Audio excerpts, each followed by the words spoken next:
And then we'll able to, so we can just begin. Well, welcome everyone. We don't have a big group. Others question.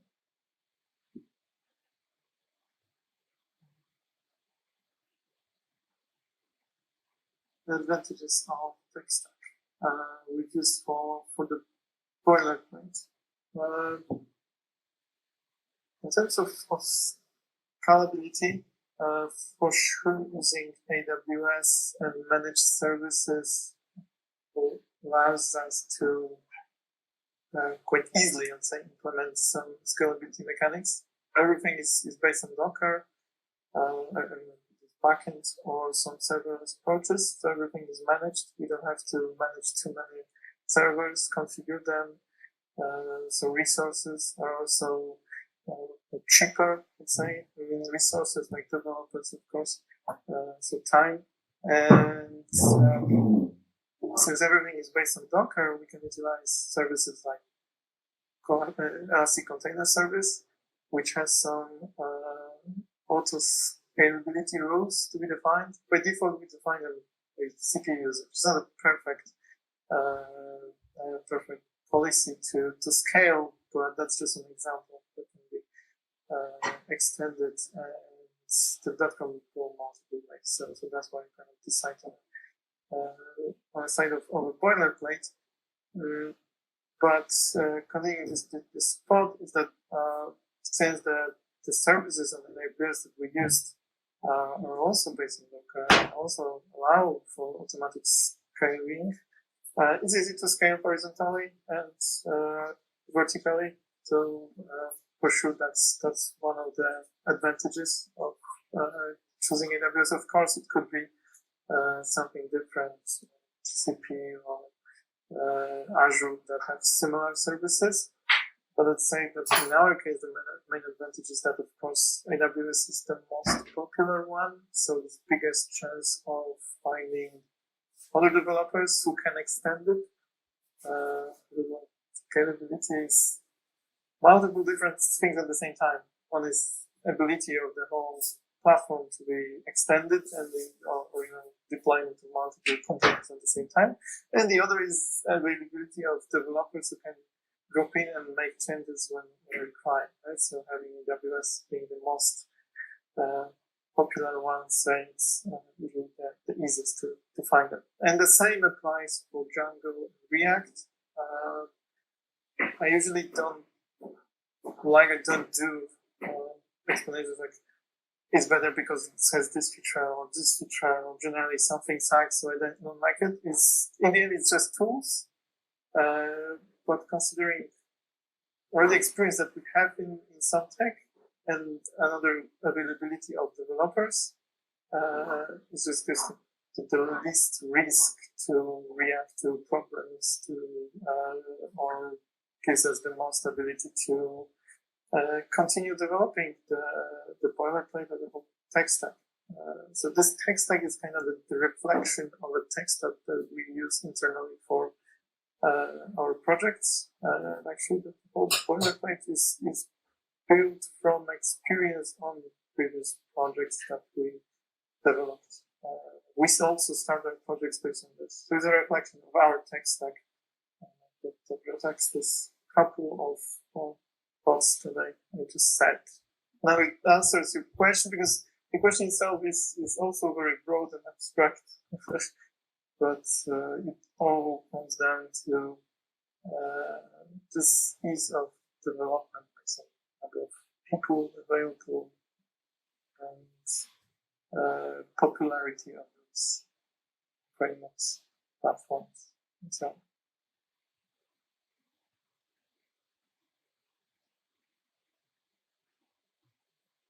I hope you can start.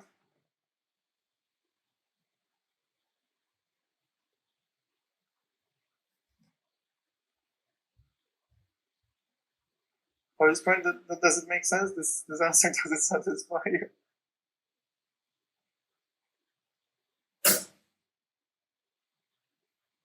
Okay, sure. So let's start. And I hope more people will join. But it's still recording, so everyone would like to see our session, then they of course will be able to do it later. Oh, people is requesting to speak. Let's hear you.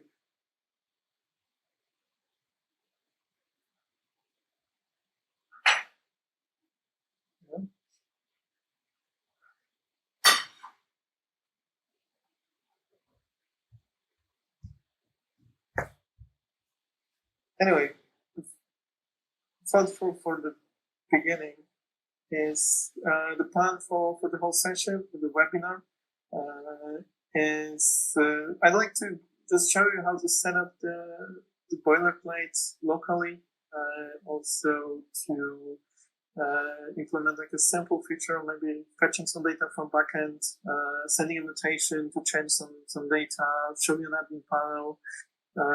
But that's a plan, a very generic plan that can go different ways based on what you guys ask me about, and maybe you wanted to go a different way. It's not that set in stone, so we'll see how it goes.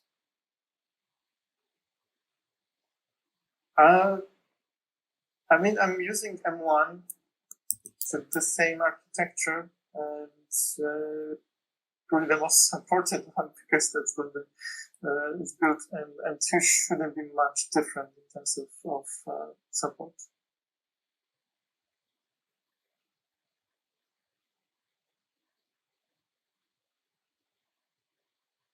So Kubemania is asking about quotas, and 10 distributions on platforms is model.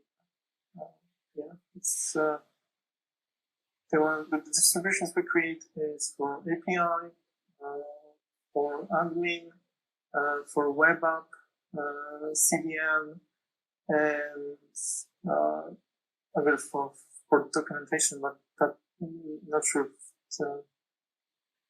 it's optional from the beginning, I think. But then it's like 5 to 6 distributions. No, I can hear you. I invited you to speak, but I cannot hear you. Anyway, let's start. So as you've seen in documentation, easiest way to start Boilerplate is also through CLI command that we created. A couple of ways. I'm using PNPM since the project is also built on top of PNPM as the package manager that supported most of the features that we needed. Just mainly in terms of workspace, and so it's like PNPX creates SaaS boilerplate or PNPM creates SaaS boilerplate. That's all of it the same thing as in the end. It's just PNPM creates is like a feature of PNPM similar to NPM init.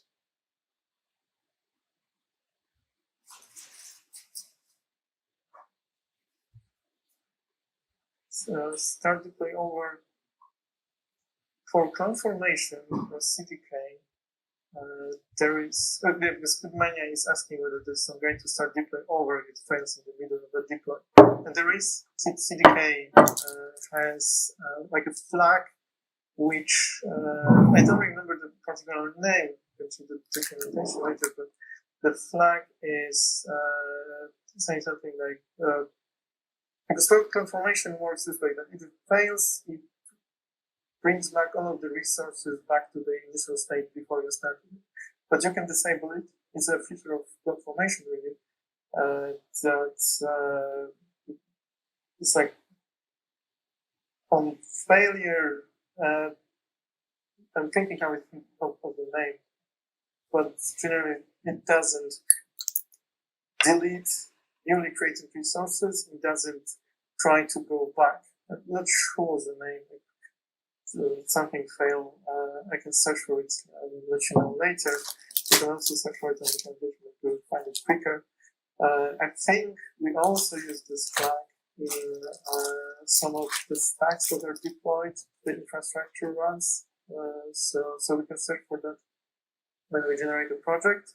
But yes, you don't have to redo it every time. You just rerun the command and it should pick up from the same spot. So it's possible. Anyway, when creating the project for CLI, there are a couple of variables that you were asked about. Actually, most of them you can just skip and leave in the state that is there. I'm going to start with the defaults. Well, I certainly encourage you to keep the project name in like 4 or 5 characters. Project name is going to be used in almost all of the resources on AWS. And if you use a tool name, then you will have a problem that on AWS some resources have limited name length. And so when we use something really the full name of the project, we encountered problems. This name is too long and we want to create some that to save you some of the headaches. We wanted to keep this one short. You never know when this one hits you. All of the stuff, like Google, Facebook, some secret for Stripes, Contentful, they can be kept as this change me. It's just they will be turned off. They won't work. When navigating through some pages on web app, you also see some fetching errors or something, but they generate the boilerplate of the platform will run. Aminovsky is asking, like right now, we're waiting for PMP to answer some additional questions. Like an easy way to replace graphing with Django REST framework. Define easy because Django REST framework is also installed in backends. We use, for example, serializers to handle mutations, and that might mean that it's not going to be super difficult to replace graphing in Django REST framework. But what you need to understand is that since the whole web app is built on GraphQL, using GraphQL, that means that you need to rewrite all of the logic related to communication between front-end and backend. So, if you have all of the forms, some mutations, you need to rewrite this to REST calls. And you might also try to search in the history of SaaS Boilerplate, because at some point we did have the whole thing built on top of Django REST framework and migrated towards GraphQL. But that's, I know it's not going to be super easy for the time.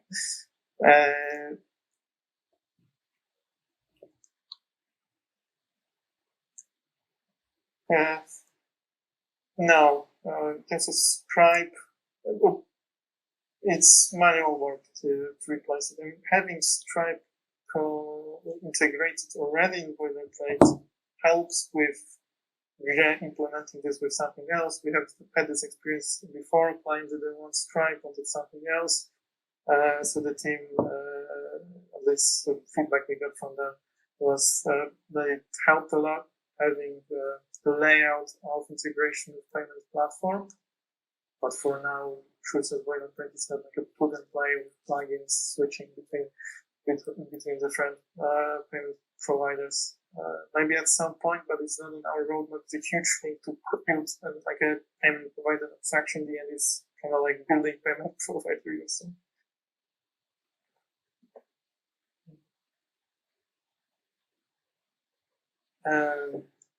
Another question: if I want to offer a SaaS solution to companies that can have some accounts, would the infrastructure be enough for that? Depends on what you mean. You can deploy multiple instances, either in sub-accounts, the same account. Best approach or recommendation is for sure to have separate AWS accounts for them. So that's one level of isolation. Since we build it having multiple environments in mind, QA, staging, production, development, pre-production, because that's the part of our workflow.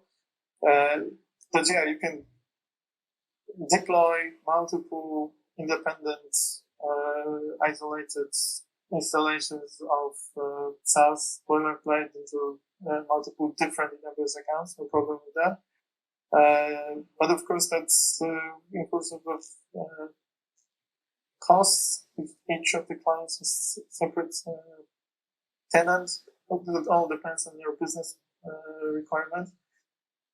But on the logical level of isolation, so like multiple organizations, that's something that is in our roadmap for next release. One of contributors here on Discord took on themselves working on the future of multi-tenancy. Not sure if we'll be able to come up with or finish this, but for sure if he doesn't, then we'll be able to do it quite soon.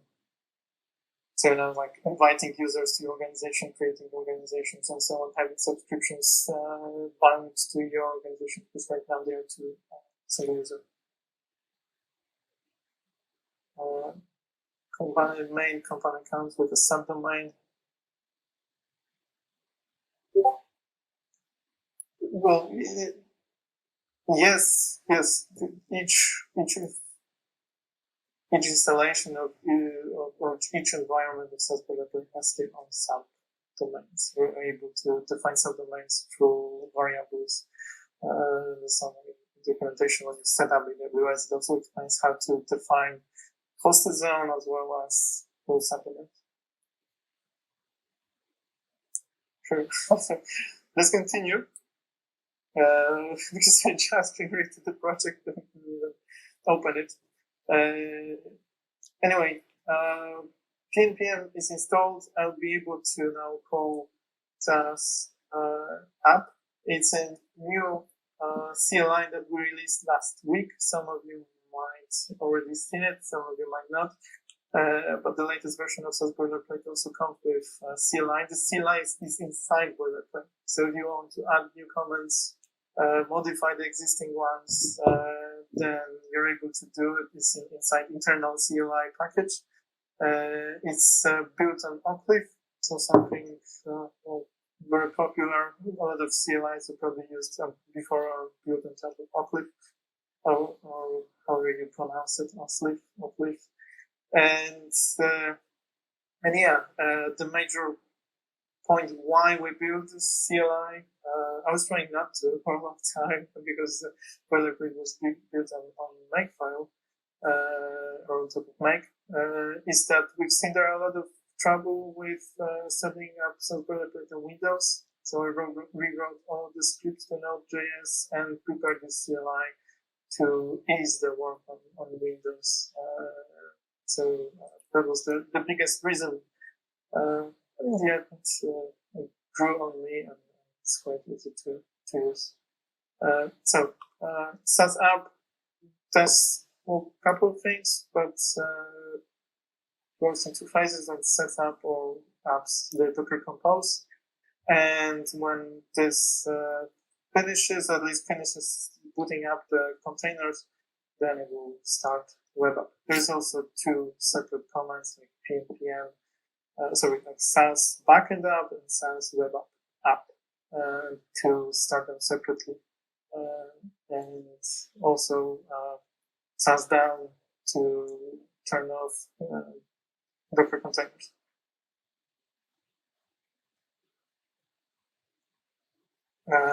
So this will take a minute, of course, or free. So if you have some of the further questions on Discord that I can answer, then it's a good time to do it. Should I run it before while I was answering your questions?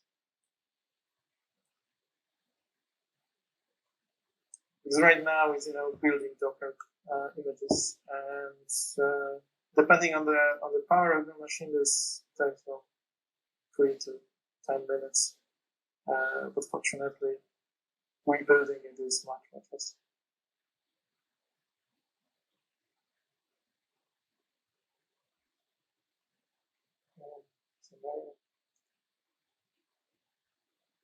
So maybe I'll refrain myself from creating error messages right now because it just takes so much time.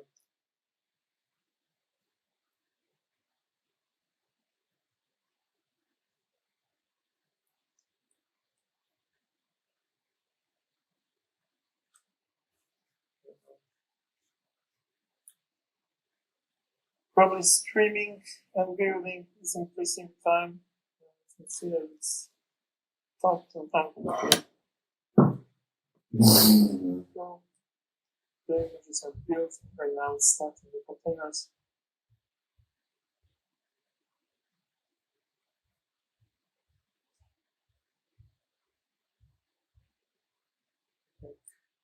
So the web app already started. I'm trying to locate my browser. So I can open the page for you.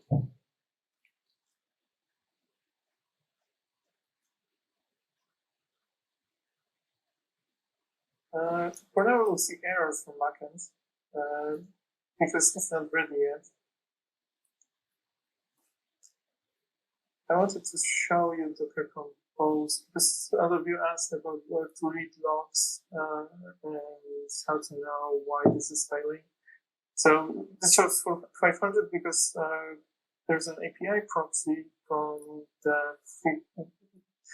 from Vite to Vite to our backend. So instead of sending request to localhost 5001 directly, we go for API proxy on the same port and the same domain as web app to avoid any CORS issues. And what that to do with CORS tries to avoid it as much as possible. For local installation, this is the API proxy on Vite development server or the middleware. And for the production environment, this is a custom behavior on CloudFront distribution. So on the CDN, there's like /API and allows you to avoid any CORS issues. Yeah, looks like backend is ready.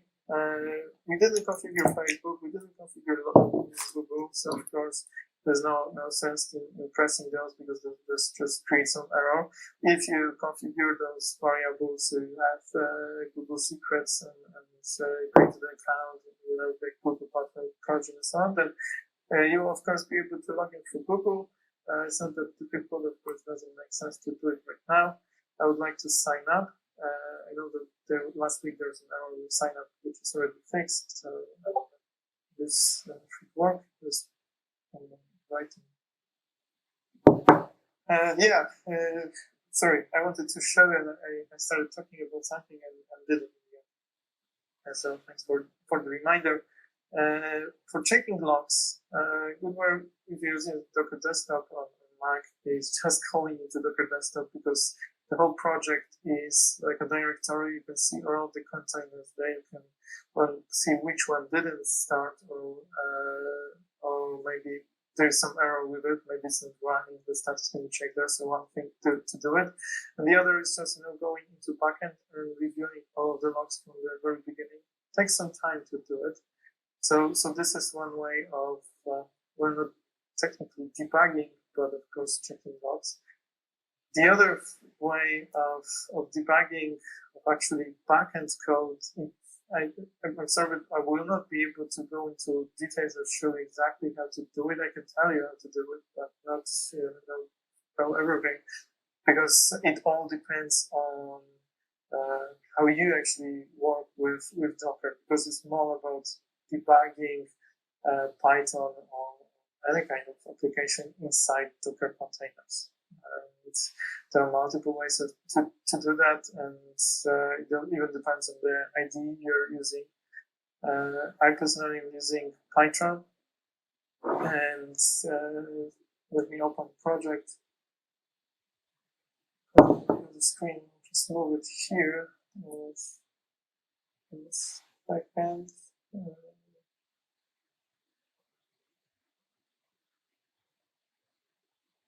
So it's opening. So the way I'm doing it on Python, which I'm not configuring now because it takes some time, is to create a remote Python interpreter. And remote Python interpreter means that instead of using a local Python that is installed on my machine, it's going to use the Python interpreter that is there on the container, backend container. too much CPU. And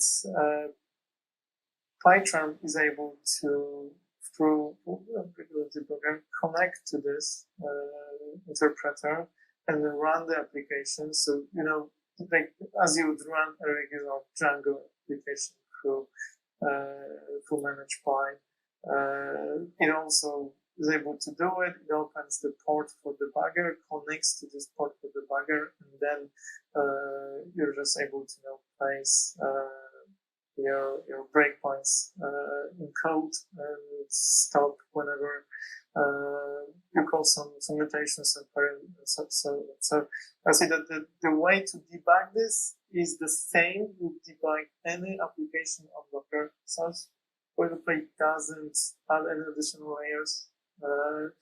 You can think of all the configurations. So here is just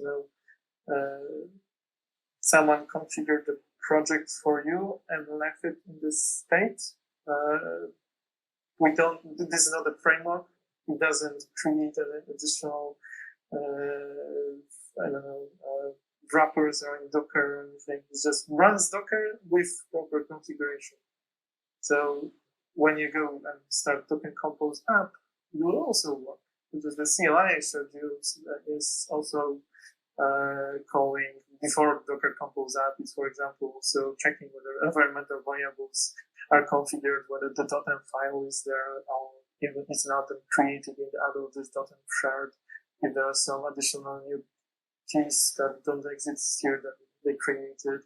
They also check whether Docker volume with proper name is created for you. It still uses Docker comments, doesn't create anything custom. So I'll leave it at that. We can explore maybe debugging as a separate webinar session, because I would say that it's in the end the amount of time put into this would be quite significant. And when you set this remote interpreter, you are able to debug also tests or PyTest and so on. I hope this answers your questions, at least in some basic manner. If you still need help, then maybe DM me on Discord. I'll try to come up with some sort of demo for you to learn about this, or maybe write a piece in documentation of SaaS Boilerplate. Okay. Continuing with, I don't think we'll go too far with this one, but anyway, I hope that this answer will be allowed for the content. Since this is an empty repository, initialized, probably makes sense to just create an initial commit. The first initial commit is going to run for some time. We added lead staged is a tool to run linters only on the files that are added to your staging area of it. That means that for the first time, when all of the files have been changed, then it will run on all of the files. But subsequent commits will, of course, be much shorter. They will only lint text files. So yeah, I did that to be able to tell which files were from what point.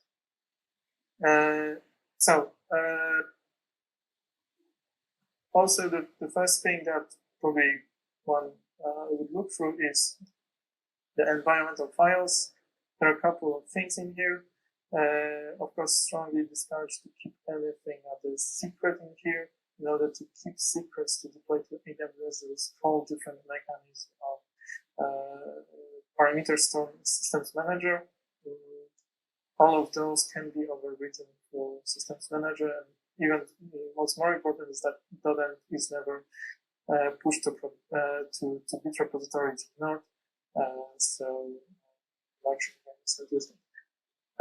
There are more .env files in packages, so in backend, in web app, treat them all as something to configure the local host machine.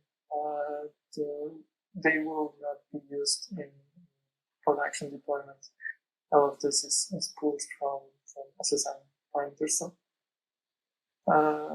and what I wanted to do with you today is go to backend, create some backend models that reflect some database table, and then go to frontend, fetch this data, show you administration panel, how to add something there, how to create a model from administration panel, and well, maybe later if we have enough time, add some mutation to create some item from frontend.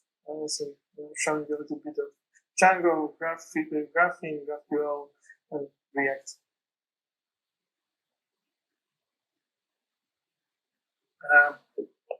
Okay, so let's start with backend. And first thing that I wanted to show you is how to create a new application, new Django application. And well, actually, I would like to show you how to access a shell, a backend shell, in order to run some managed by commands or something that will run anything inside backend container. That's also available in CLI. So one way to do in the SaaS backend shell, you're also able to do Docker compose, run backend, and whatever. Because SaaS backend shell in the end, that's what it does. It calls Docker compose run underneath it. So still think that all of the commands, all of the CLIs, they just run real commands with some arguments.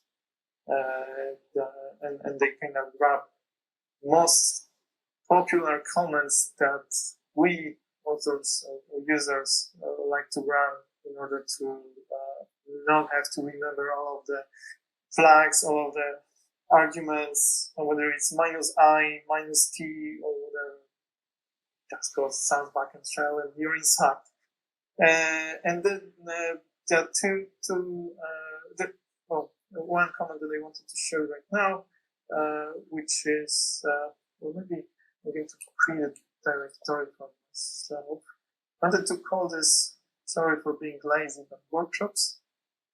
And there is a managed by startup, or workshops. I just had to create this directory because it will not do it on its own. Startup workshops and inside apps workshops. I want to generate a new Django app inside this directory that I just created. And just wait a second. And as you can see, it filled out the directory. So as you can see, also the volume for Docker is configured to this directory of packages backend. The /app is actually the full backend. You see all of the files that you also see in backend. And next, us to add it to the repository. One thing to fix might not be immediately obvious. That's just how Django startup works. It doesn't respect the names of example apps. It should be apps.workshops. At least because the apps is also a package. So that's one that needs to be manually fixed. And well, let's not forget about adding this new application to our settings. I always meant to do that, but fortunately not this time. So apps, workshops, and just to check backend whether it reloaded. Fine. Oh, looks I didn't make any mistake. It reloaded the application fine. Still should work. So first thing first, from actual logic is to create some kind of model, right? We would like to have a model that I was thinking that just name. So maybe there's a class workshop item model, and I wanted to copy from other place and give you some explanation of how we work with IDs. I'm going to cheat a bit and actually really copy it from different places because it's a long name to copy, but well, we know that developers will type this one from different places. So ID. Why is it different than the normal Django ID? It's something that we learned years ago. It doesn't cost really much. I'd say it doesn't cost anything. Is that we change the fields to something that is called a hash ID field. It's still the same primary key, the same ID that is auto-incremented. So inside databases, this is the same thing as a regular default Django ID primary key. But when you read the value, it never returns the integer, it never returns the number, it returns the hash, and it's a stable hash, so it's unique. Each number that is growing is going to have a different hash. It's in the algorithm itself. You can read more of the hash algorithm online. But it has a couple of good features that usually don't think about, but it's when you configure it in some boilerplate, then it's just there and helps. One thing is that usually you wouldn't like your end customers, so end users, to know how many items you have in the database of a particular model type, how many records, like how many users, how many transactions. You wouldn't like them to guess, well, this number, it's easy. I guess the idea might be to some records, so for bits that you forgot about some authentication rule, then having hash like this, maybe there's another layer of obfuscation and hiding information about the system. So is that you will see in a moment that this idea is the same thing, but in the end, a small string that doesn't say which number it is. Right. And another thing that I would like to do is prepare some pair fields, and maybe lots like so it's I cannot type when I'm doing some pointers. Very difficult to focus like this, so I'll be making a lot of typos. You can notice that this one is also highlighted in red. That's my ID configuration. I would also need to set up this remote interpreter in order to those libraries to be discovered inside container, or I could install again all of those packages here locally, but I wouldn't like to do it right now. It's just, but I recommend you to of course, configure the remote interpreter to pick up those packages by your ID, so it's gives you proper sensing, whatever suggestions you have in your ID. And next thing, we create a model. We need to reflect the changes in database. Since I put the shell open, I'm going to quickly create migrations. As you can see, I go regular Django style migrations. SaaS Boilerplate doesn't change anything. Also apply them right there. To apply them, you can either just call migrate or restart.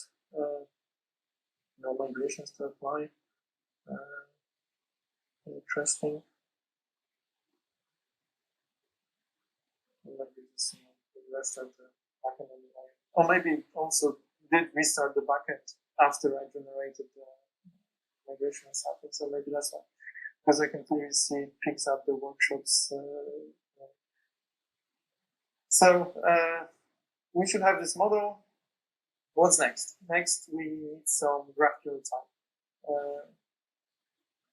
And yes, the recording is going to be available. So next thing is, because we created a model, we want to access it through GraphQL API. So we need to, as you'd be thinking about REST framework, run a REST, you're creating some URLs and adding them to the general URLs of your application. Then there's the same thing applies here. We have schema, which is pretty much the same thing as URLs, and we need to add our query to the schema. So following the similar approach as you normally have in Django, so URLs, like we use this schema file, Python package, Python file, schema, and also look at my script here on the side to not make any mistakes really. And we need graphing. We need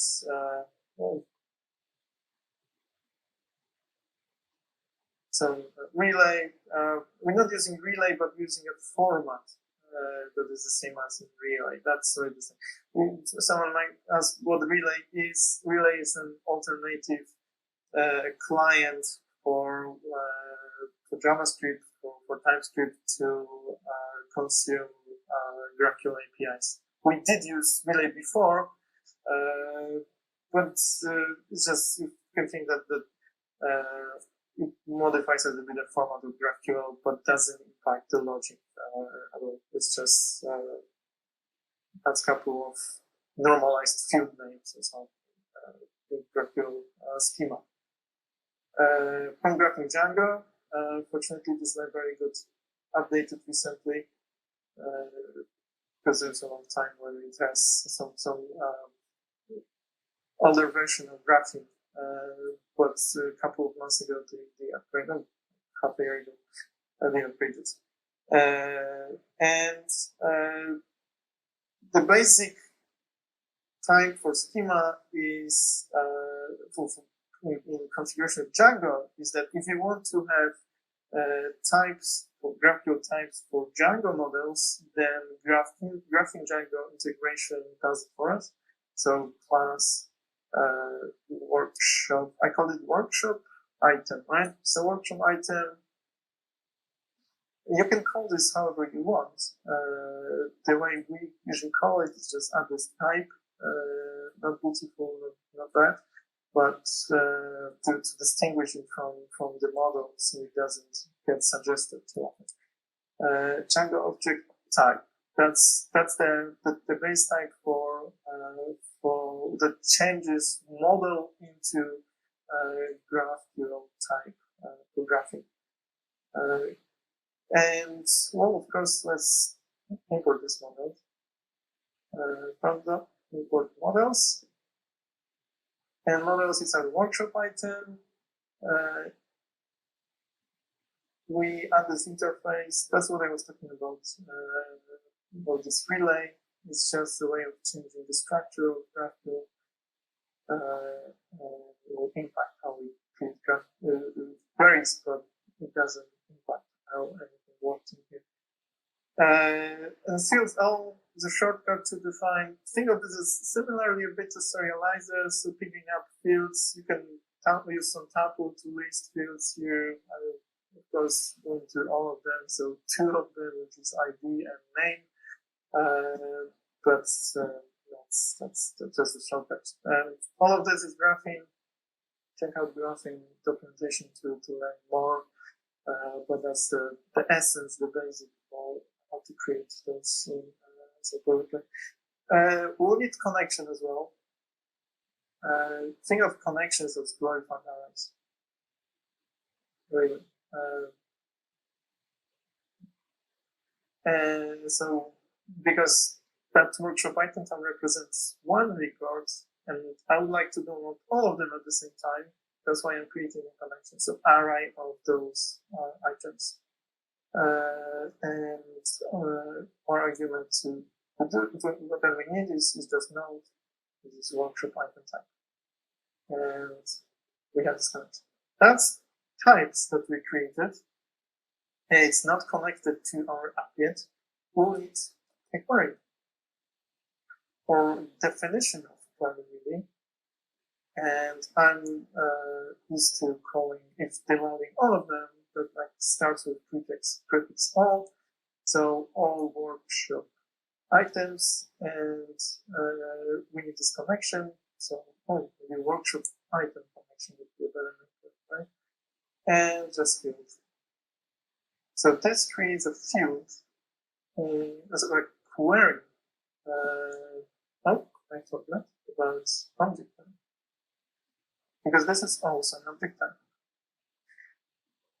So we have our connection field, which represents all of the workshop items, and those are based on the model that we created.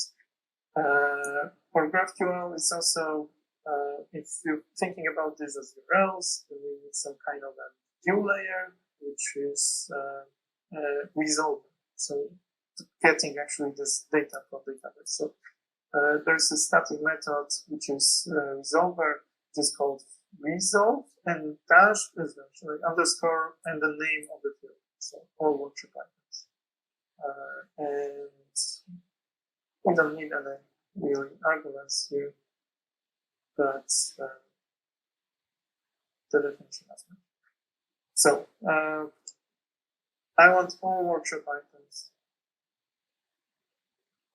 So I grab my model, the model manager objects, and just get all of them.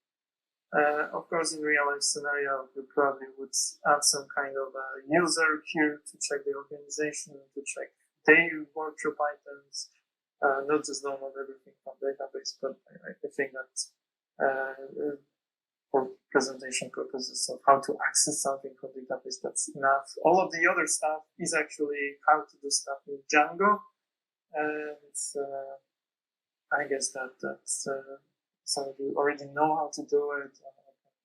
Just regular interaction with Django documentation. But for sure, if you need some help, some more help with that, let me know on this game. I'm happy to help. And okay, so we have our query, we have schema py, but thinking similarly to Django, URLs py by itself existing in an app is not enough. We have to connect it to the root URLs. So the same thing is that we have this root schema, which is in config package. So it's next to the schema is next to settings, so that's easy to find. So we go to the schema. You see that there are some already mutations and queries, of course, from the features that so Boilerplate provides. It's configuration, integration with stripes and integrations, or the whole management of users. So maybe let me copy a line, modify workshop. So from the workshops app, I'm also importing schema and naming it workshop schema. And that this place is just think of this as merging all of the queries from all of the apps. All of the other ones, and the applications, users, and all look the same. And structure-wise, they also have this schema file. They also have this class query where all of the queries, all of the connections are listed, and all of the reservers with them. So this is just a way of combining them, merging them into one from different files, so you don't have to have this one huge query monster with everything. So of course this should be the query,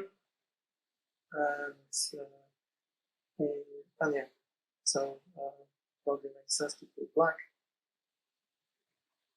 to reformat our file. Yeah, we use black and so to verify whether this works, let's check this. Maybe doesn't, or maybe just restart this backend container because maybe it picked up some something in the middle of our work and just broke the server, so we need to restart it. We'll see. Maybe I just forgot about some. We need to pass the value handle model in workshop item type. Maybe I did some typo, as I said I will. Model. Should be model, not models. That's it. Let's restart. Oh, it's going to restart. So,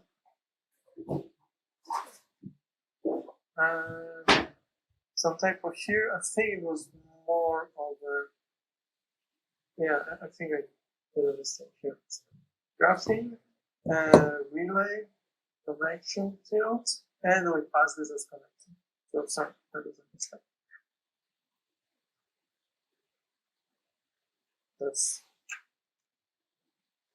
And also there's a beauty of having some kind of examples in your code base that show you how to do it. And in terms of the boilerplate, you have this demo app where you can browse through the models as well as schema to see the whole CRUD operation set, create, retrieve, update, delete, and not just the simplest possible examples, but that's if you had something similar to an item in real world, that's mostly how it takes place. So there are also arguments, parameters that you can pass and check it out. So, both backend and frontend have the demo packages, demo apps to show you how to interact with backends from frontend, and it's worth to check it out. Okay, so back to our demo. It seems like we managed to run the server, so fix all the errors. So maybe it's worth to go to API GraphQL. I might need to. Oh, okay. It's worth to have this one open at all times when developing GraphQL API. What it does, it allows you to run queries directly from queue, as well as check the schema in the form of navigates to enable documentation. And then this viewer. So we changed query and added those all workshop items. So I wanted to verify that those all workshop items actually exist. And seems like they do. And as you can see, they have some arguments additionally that we didn't define. So there's a full support for pagination from the beginning. You can use cursors, you can use the number of arguments, there's a number of records you want to pick from this record. So you can say after record and some cursor value. Let's say after 4 records, you want to take first 10. That would be page 2, so word pagination. And you can check the times for return. So you see that there's some edges, node, and finally our ID and name. This edges and node is added by the relay interface. So it's just there that if you, for some reason, like to switch to relay, then you're able to do so. We also historically used relay before, so that's also makes sense.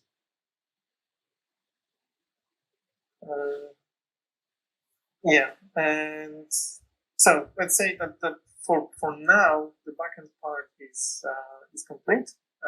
We need to go to frontend. So maybe I'll stop. And if there is some question for the backend part, maybe someone maybe I went too fast or just didn't cover something.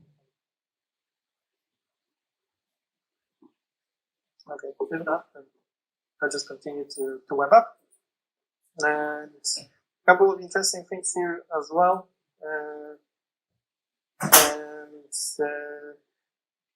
What I wanted to also, like maybe going back to back, and you see that I didn't really use that much of some custom things that you haven't had before or haven't been defined in actual libraries like Graph, Django, or whatever, right?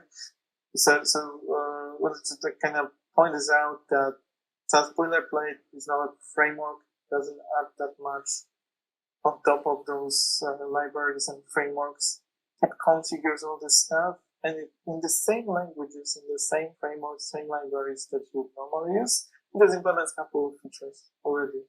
Users, emails, and so on. So, like you would probably do it in similar fashion, you would do it, and just leave the project at some stage, like, okay, I finished the configuration, now I pick up and implement some features for my domain, right? For my pass, my product. Okay, continue to web app. We'll see a bit more of some custom stuff, some helper functions.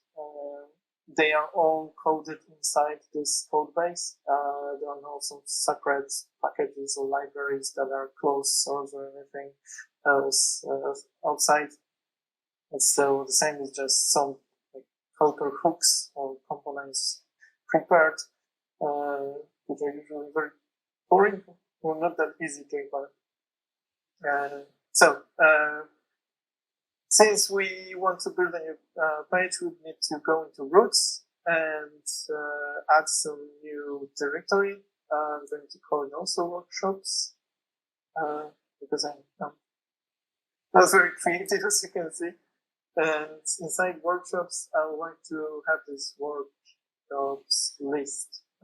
Workshops maybe or workshop items list. Unencrypted directories, no way enforced or anything. There's the naming convention is just the way I'm used to, and works for me best. But I'm not doing Alpha is the best one there is. And what we need here is to create a component.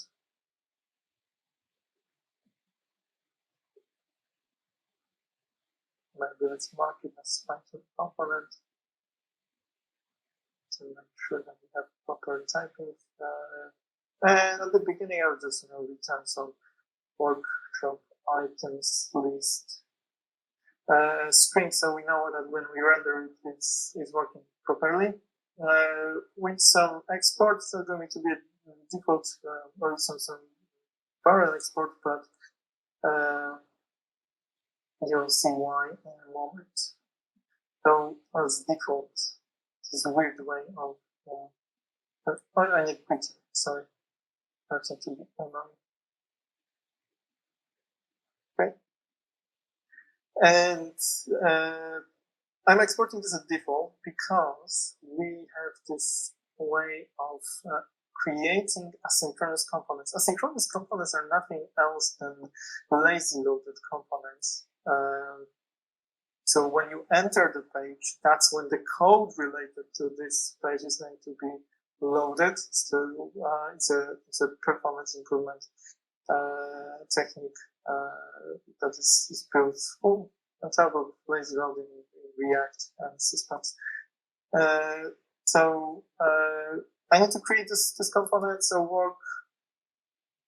workshop item list or items list, and there's like here workshop items list. So it's going to take this default component and the way I did it with this index file is that I wouldn't like this long names in imports. You can do it, of course, however you want. Is that I tend to name the components with .component prefix there, a suffix there, in order to find them easily, because there's also going to be file for hooks, file for types, or something else. And when I search for it, I can just do like workshop item list component, and then it highlights this file. So that's the reason I do it. It's not the best way. It just works for me in terms of searching. You also need to find some sort of naming convention that works for you, helps you in not only in feeling that this is nicely named, but also in some functional way, was, for example, searching for classes. Okay, not to distract too much, I created this asynchronous component. Now I'm able to add it to React Router. Right? We created a route, create a component. We would like to navigate to this page, and add component that is inside SRC app of the web app package is all of all of the routes that exist in the web app, and there are various different layers. I would say here you can just create a simple unauthorized routes in here. You can create routes that are enforced for anonymous users, so unauthorized users shouldn't access. There are routes that are enforced only and logged in users. You can, let's say, show home. It will just navigate you back to login page when you try to access it. So make sure that you add this to a proper place. Those are just wrapper components. When you go inside, you see that they check whether someone is logged in, and if they are, they render the outlet, if not, navigating back to some fallback URL.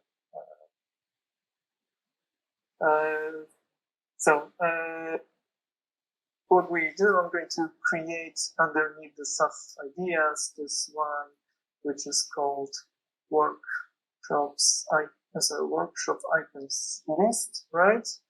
We created it somewhere. Yeah, maybe let's import it manually. The same thing, yeah. Everything is correct. And the last thing that we need is path. Since defining paths as magic strings in repository, in code, tends to be unmaintainable at some level. Maybe you've encountered this before, but remembering what's exactly, avoiding typos or remembering which path is named what is not that easy. It's always a good idea to create some kind of constants and whatever to keep those rules. So we have also something like this, which is this root config is also composed of multiple different set of configs. So all of those are imported from packages, like also Stripe config integration, pretty much the same as we've seen in backend. They live in web app libs directory, all of those. If they export routes, they are imported in here in the web app and put into its config. So you have a constant and two sometimes it's a pretty simple thing. And I would like to do some nested path to present you how this works. So workshops and nested path. It's a helper function that allows you to create nested routes. So, like you have workshop / something. So workshop would be the name that appears in URL. This is the name that appears in the context with the key for the map. I would like, instead of index, I'll just do list to present you how this works. You can also do like IDs in here if you would like to some details. Or maybe I'll just show you a real example here. Details ID, edit ID, something like this. It's possible to do. Then you have some helpers to actually generate paths when generating links. So generating URLs from those paths. We said that we'll also do some creates. Not sure you're going to manage the time we have. Don't want to keep it too long. It's already 1 hour, so like 25 minutes. I plan to do more of those sessions if you find them interesting, but just let me know to continue and show you more. Also, hope to get some feedback from you guys as well. Okay, so let's set path. The helper is also documented. You can find it in documentation. You can read it inside code as well. And again, everything is in code base. No custom libraries. So we just import like this. It's also from Webablips living in the same repository. You can modify it all. You can remove it if you don't like it. And if you modify and find something awesome, then I'm also inviting you to collaborate, to contribute to Boilerplate, and so create a pull request with the improvement. Anyway, to stay on the topic, now let's go back to our app component. So the definition of all of the routes and workshops. You can see that it's type safe. So all of this is suggested for TypeScript. And since we created this list there, so I'd like to have list.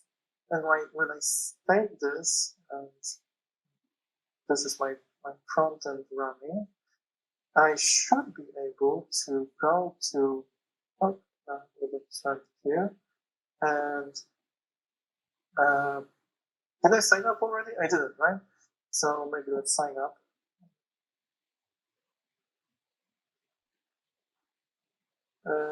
So simple password. Password is too common, right? So I'm going to use this suggested password. Already years. I think I hope I'm not running in the wrong version.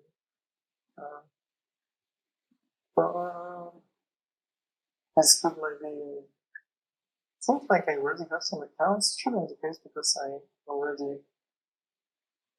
I thought I did all of it. So let's check in shell. Let's debug.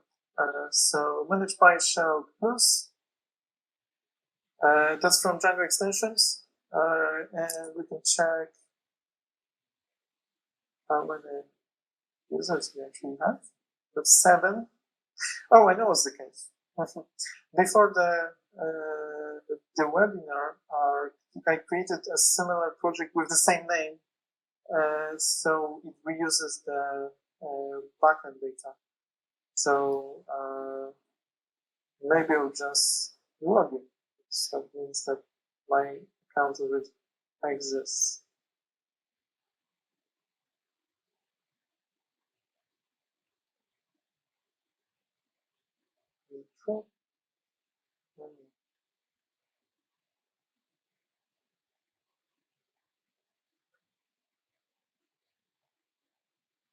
I default. Oh yeah. So yeah, it's about the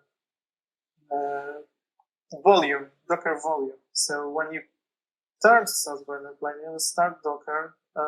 Before that, we create the volume that attaches itself to the database container. And when you modify anything, say start from database, it's serialized to this volume. And since I use the same name for the volume, I attach the same volume from previous project to this one. So that's also why I probably suggest that when you create your projects, SaaS, when you create project name, then use unique name, because if you have 2 or 3 on your system possible, then having the same name might prove some problems for you, bring some problems, such as this one. Okay, I logged in. Let's see our workshops list. Well, seems like the root actually exists. So this was how you create a new component, attach it to URL. Also, you are also able to create a menu item here. I won't do it because it's enough to just navigate it directly. But it's quite simple to that when you just search for the component in your repository, and you'll be able to do so.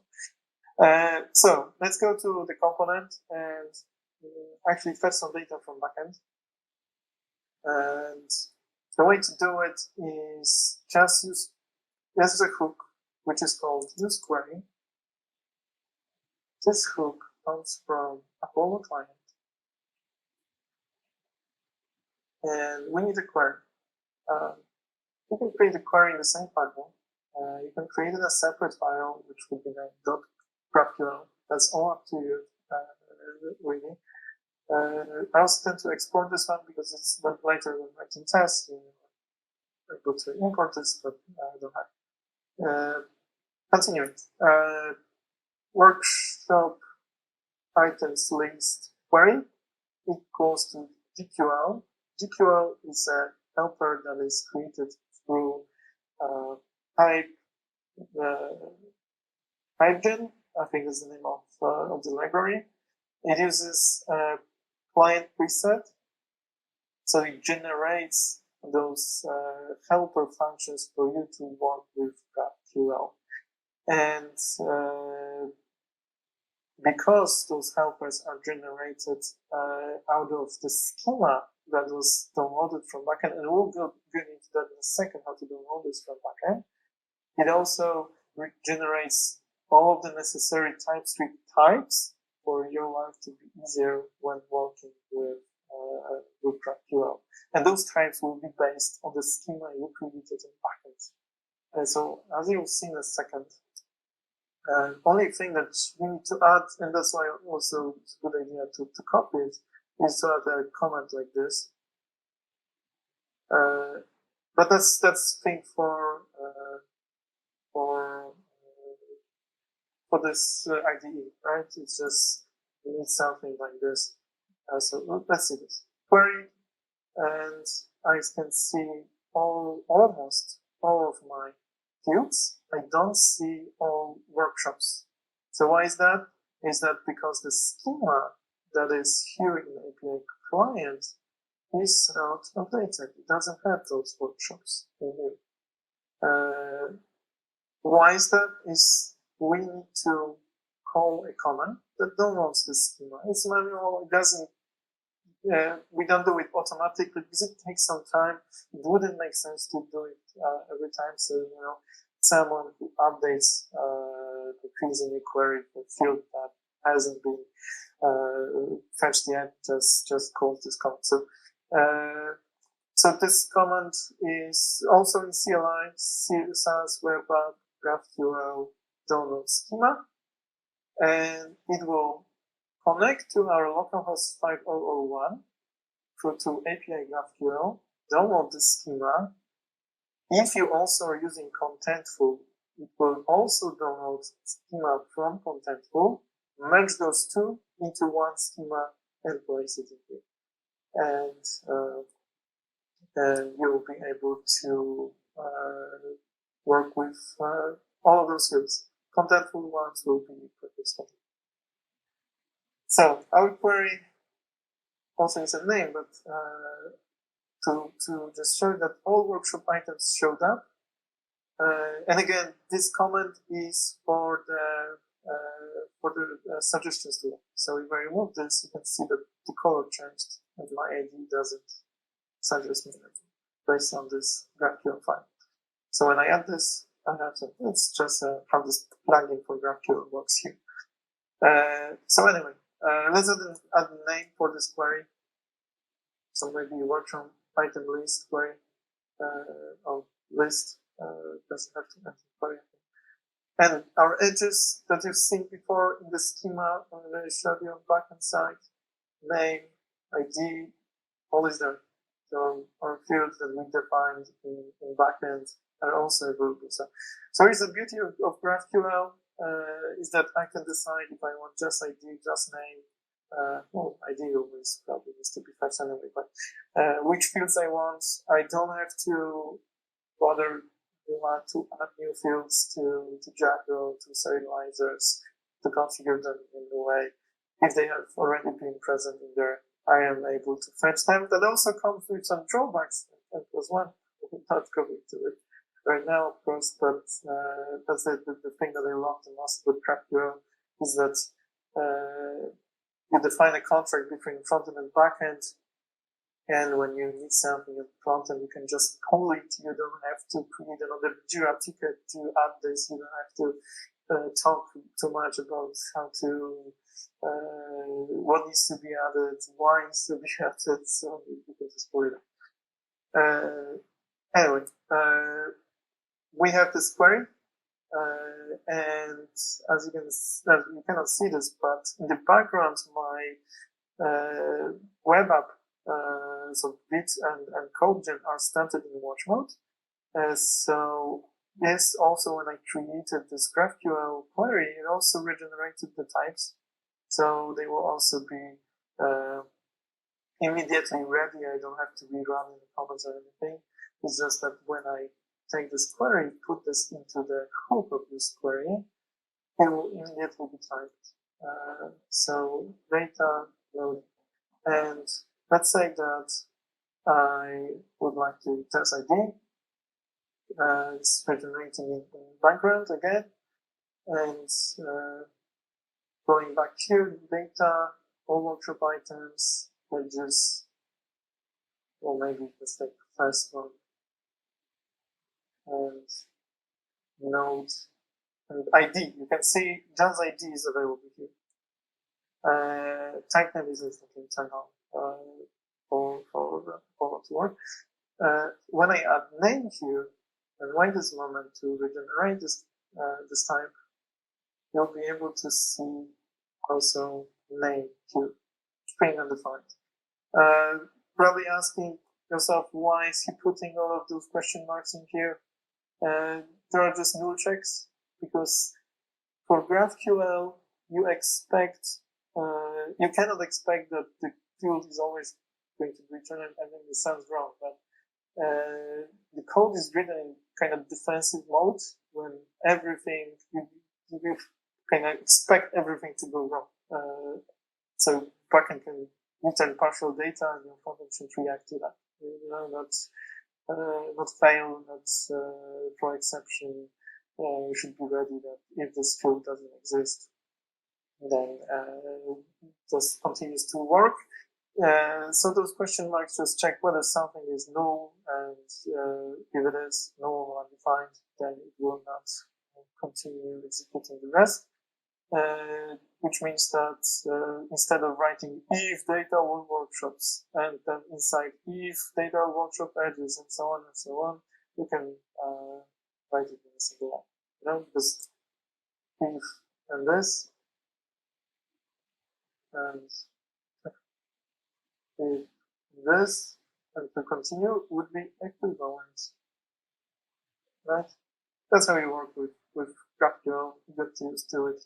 And in the end, it's even better because it is, if data doesn't exist, it doesn't render it. Okay, probably makes sense to create some list item, some another list where we iterate over our edges. So edges. Because Relay kind of works in this GraphQL, right? So graphs. That each array is represented as a list of edges in this graph. But it's no different than a record list. So don't think too much about it. Just think that if you have edge, then you can access its node, and when you access its node, it's data. So here it's list item, some key, ID, and I wanted to just name them, list the names. So also data can be null. Data can be null when some error is returned. And also there's loading. So if loading is a boolean, then I would return diff. It has to be diff. It's to loading.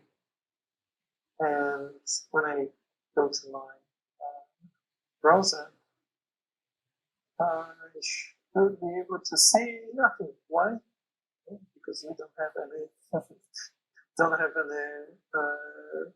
workshops, as well as I can see that the migrations didn't really get applied. So now let's try to figure out why. Maybe let's go like SaaS package show again. Maybe I also committed some very simple mistake, but managed by migrate again. So why doesn't pick up on migrations? I think we did generate them, right? Backend workshops, migrations, workshop item. This I know it. Let's do it. Managed by migrate workshops. It's the same thing as we had before with the login. Because I had some migrations applied, so now it treats this one as already applied. Which means I probably would need to reset database.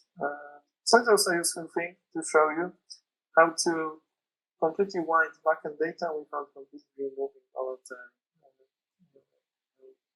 things. So just let's kill backend with some couple of minutes. Hope that I'll make it on time because I planned for 1.5 hours for this session. And we're kind of near the end.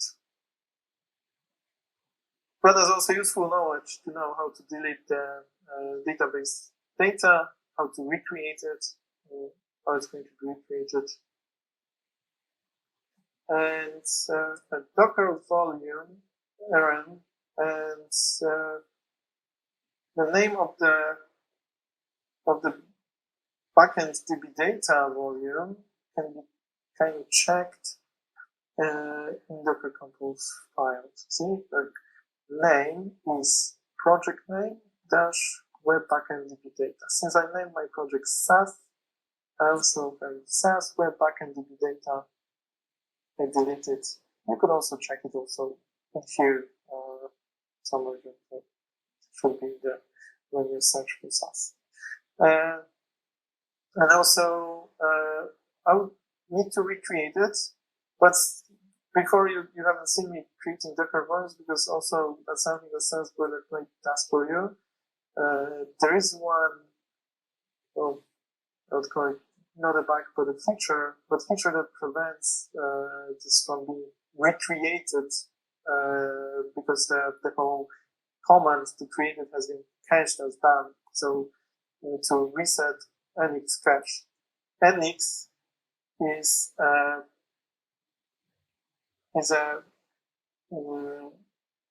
how's it like an execution tool for the whole boilerplate to work with workspaces.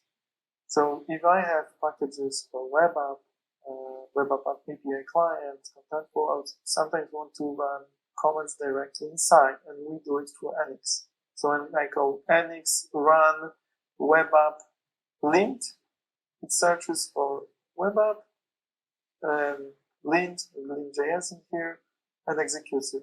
There's also a project JSON with additional targets. So that's why I had to reset its cache because the Docker volume is created in a task that is cached, and it wouldn't be run again. But now it should.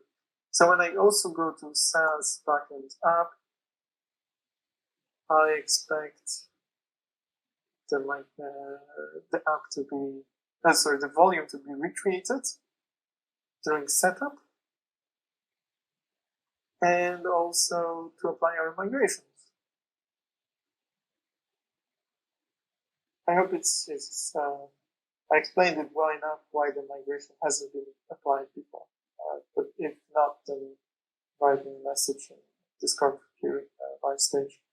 So maybe I need to add some additional information.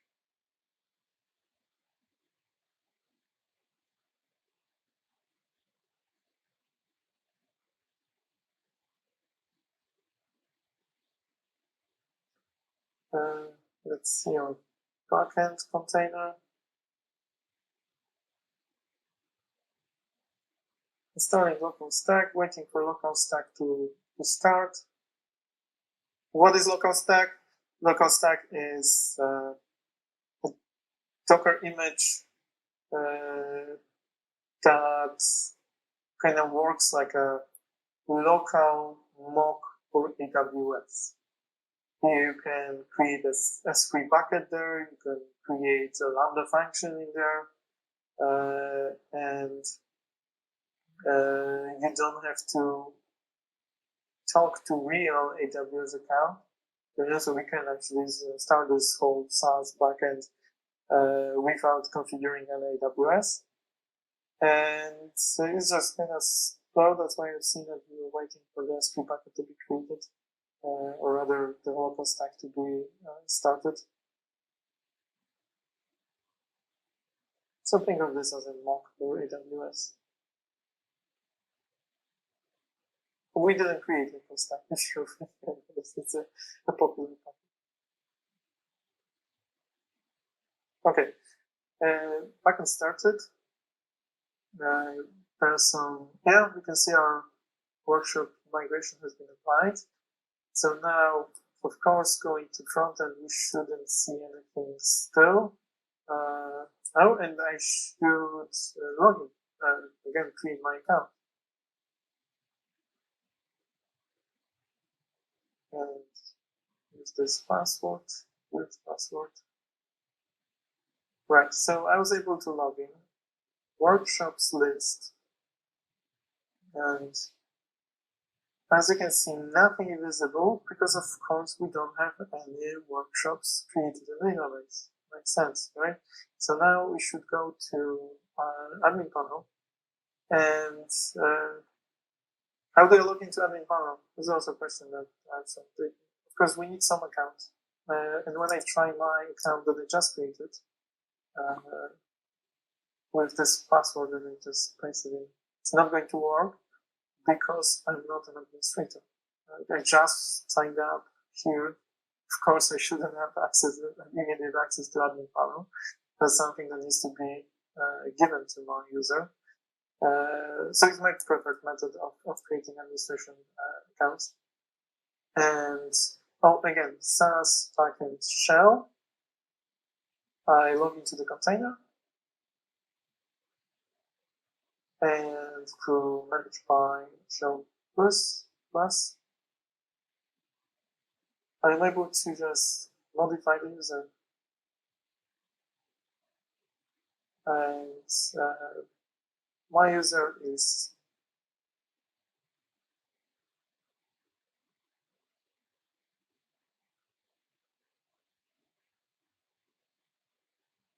probably a typo.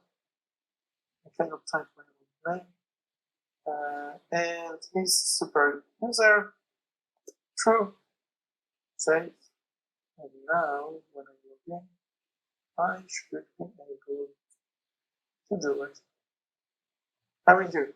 Also, there are different ways. There's another, so probably most of people say better way is create super user comment, regular general create super user comment. It's going to create the user for you. Just need to write email, password, and you'll be able to log in as well. Standard way to do it.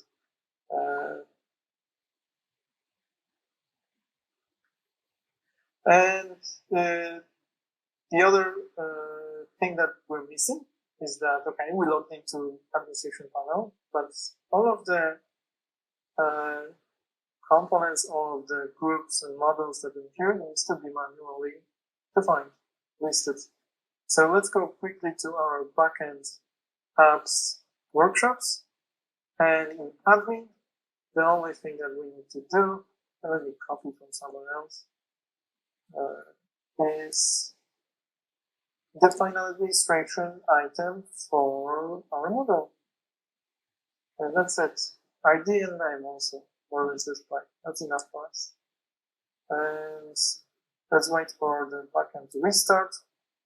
And at the bottom, you can see workshops showed up, the whole workshops up, and the workshop items. I can create a new item by pressing, we on the list screen, add workshops item, and the workshops number 1. And here you can see the ID that I talked about. I promised you I'll show you this ID, how it looks like, this hashed ID. and you can see it's used in URLs. It just kind of is treated as the ID. It looks like it's the ID, but underneath it, in database, on database level, it's still auto-incremented number. It's one, and the way it's done is it either uses a Django secret or its own hash ID secret to hash those. So if you define this one as a random value, the same way you define Django secret, your hashes will be completely different from my hashes. And it's, I guess, it's a perfect way of obfuscating IDs. And it's so simple, because, well, it's just this, right? There's this, and serializers also, is also defined like this. And that's all work you in the end do. Just behaves like this thing. We command to keep it. Okay, so I created those workshops. Maybe this like workshops tool, so it's too boring. And when I refresh the page here, I'm going to see both of them. And I would love to show you how to create them from this, but we ran out of time. I've been afraid about it from the beginning. I hope we'll organize quite soon a second session. If you guys liked how this worked, like the tempo, let me know. Give me some feedback also on Discord how this works for you. If you'd like this to be continued, and well, maybe if you guys still have some time, just like 5 minutes to answer maybe some additional questions, maybe something about the workshop itself. Not to go into two difficult topics.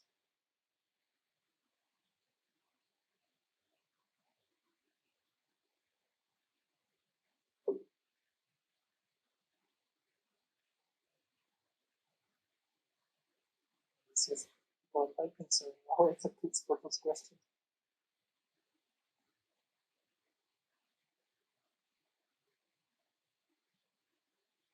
Good to hear that. If you liked it,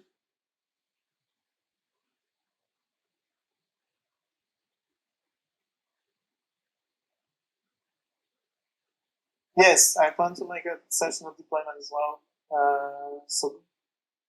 But that would be multiple sessions.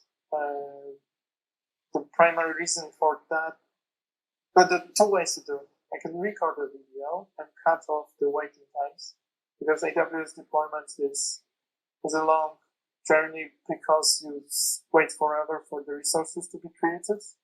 So doing a session on that is going to be super efficient for you guys. Or at least going to take 4 or 5 hours. But I was thinking about recording and cutting off the installations of packages, waiting for transformation to finish.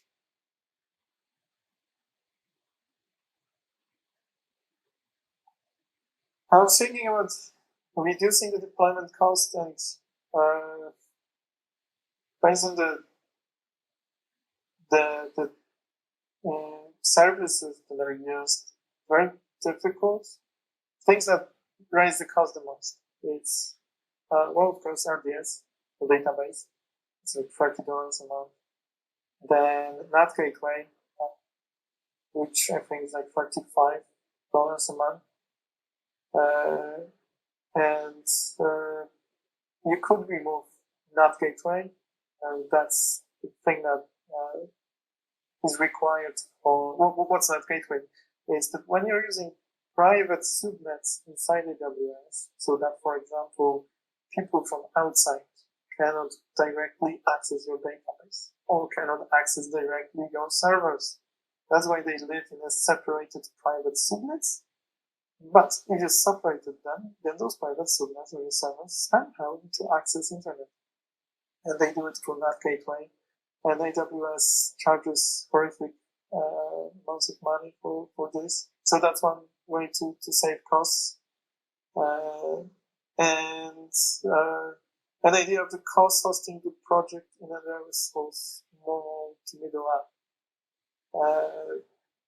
But the SaaS Boilerplate is really prepared for, let's say, this middle size apps to bigger ones, like starting from middle ones. So you can say for small, probably would make more sense to go with a simpler stack like Next.js, full Node.js plus React with some Next.js and post it on Vercel.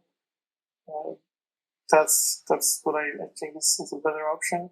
Like AWS provides a lot of different services, a lot of ways to scale, to save you time on developing, on DevOpsing, when you support a lot of users. And you need this scalability, but it comes with this inherent cost. And we as a business or usually for companies, $200 per environment is really not that much. So that's why it's difficult to find any immediate cost optimizations, because we already run on per minimal, using the smallest machines there, using the smallest database as the default one. And the things that we need to remove is some security level features like not gateway, so making few things just less secure. Possible, of course. Or